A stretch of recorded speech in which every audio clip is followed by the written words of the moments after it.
name is Neil Vizcara, the brother of Dylan Houston from Houston United, and I'm here to give you some tips about how to play it properly and not properly.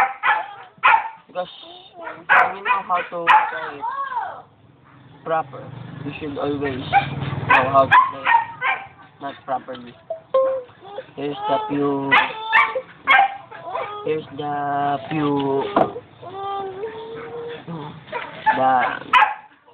few things you need to remember about guitar.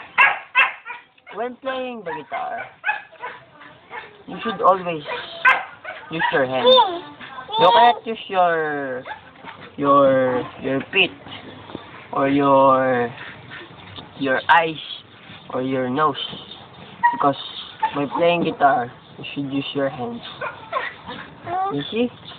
It's using the hands and using. When listening, you should use your ears, not your eyes. It's very, very important to listen with your ears, not with your eyes. And especially, nung ka nga, diba?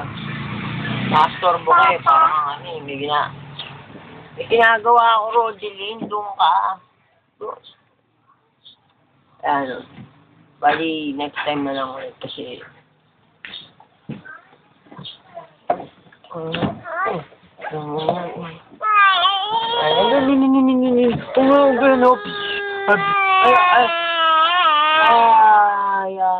ito na, oo. Kaya mo may kotseng pula, ang galing, Hindi, ito na mo, oo, guys.